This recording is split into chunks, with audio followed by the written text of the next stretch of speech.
Welcome back. My name is Steven with Rugged Routes, and I wanted to just do a quick overview of the maps that I do for CalFire.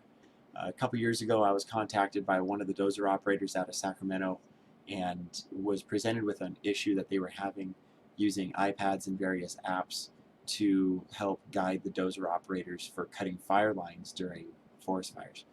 So, came to me, and I started making these maps that have the satellite imagery also with topo lines overlaid on top of that in 40-foot increments, also combined with highways and roads and trails and all that sort of stuff. The satellite imagery isn't just flat imagery, it's also been hill shaded to give it a bit more of a 3D look. So I brought all these things together, and I've been processing this data um, basically according to the boundaries of different CalFire units. So the map that I have in here today, I want to just go through it. Maybe this could be helpful for the guys that are looking at picking some of this up, maybe as an option for their dozer ops, or even for the guys that are already using my stuff and aren't familiar with all the different options to hide and show and just use the map in a few different ways. So this particular one that I have loaded up here is the San Diego unit, which is outlined in the just with the orange outline. Basically goes all the way across California from east to west, but only essentially San Diego County. So I'm going to zoom in here, and what we're going to see is a bunch of highways start to show up, property boundaries, stuff that's colored in, and eventually we're going to have satellite imagery that's going to be filled in. If you don't have satellite imagery on your CalFire map, you're going to want to make sure that in the menu here on the right side, I'm going to back out this a little bit, you're going to want to go to Chart Options, View, and Photo Overlay. Make sure this is set to full. If it's set to full and it's not showing for some reason, you're going to want to turn it off and just turn it back on, and it should load right up. Now, I know that annually, or from what I understand is annually, there's a Dozer Ops like week-long training session down around Camp Pendleton, or in Camp Pendleton, I should say.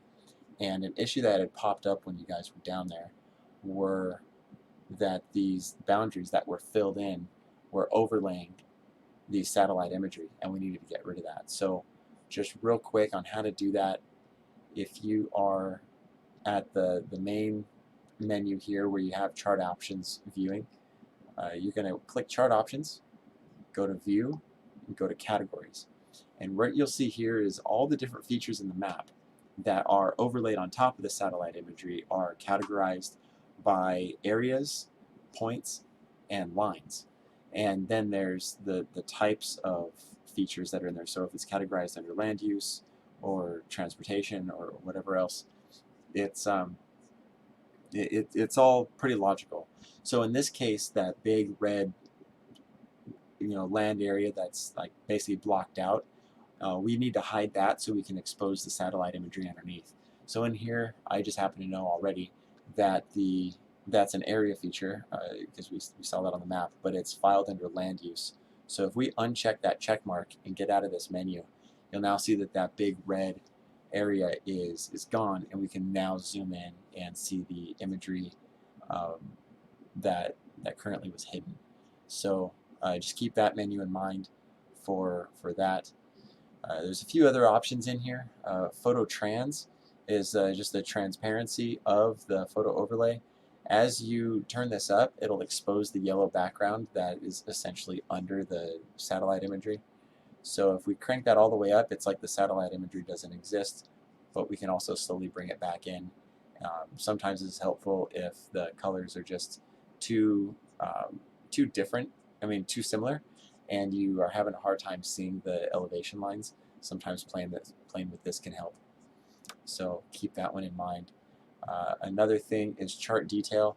Sometimes you'll get in here and say you zoom in on a place where there's a lot of elevation markers and you just don't want to see as many of them.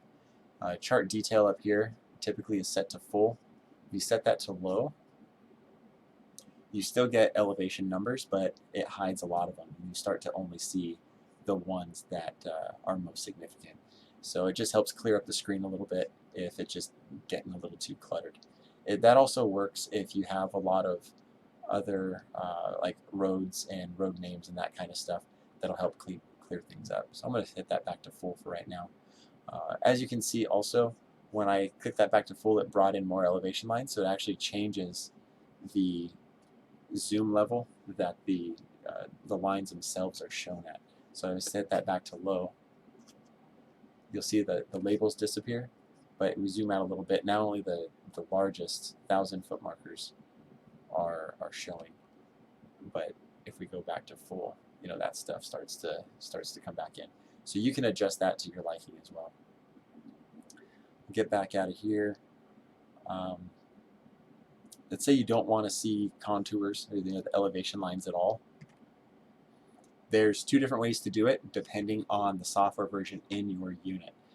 So typically, depending on, again, the software version that's on your GPS, there'll be an option in here, no contours. On this version of my software, that contours option is grayed out and does not work, but that doesn't mean we can't hide the contours.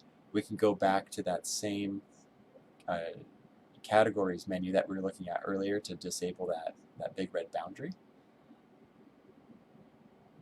And we'll scroll down here, line, land use, and you'll see the elevation are, they're all individually listed here. So if we want to turn off all the elevation, we can just uncheck those three, the 40-foot, 200-foot, and 1,000-foot markers.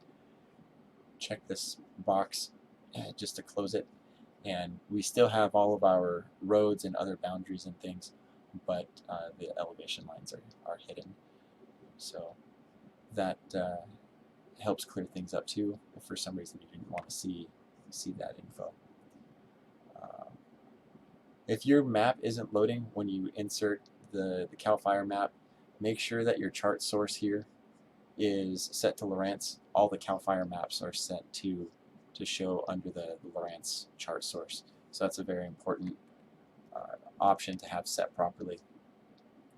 Other than that, I think that's pretty much it. Obviously, in the categories, there's a bunch of other stuff we can play with.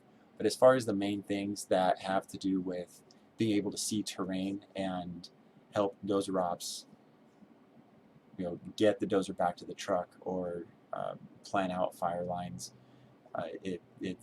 those are the main things that you're really looking at. So again, I'm doing these maps based on each one of the CalFire units. I have parts of Southern California done, and probably about half a dozen or more of the CalFire units done up and around Sacramento and the Lake Tahoe area. So if this is something that your station wants to get into, or you know some dozer ops guys that might be interested in using this, have them shoot me an email and I can get you guys set up. Thanks for taking a look at this, and hope to hear from you guys soon.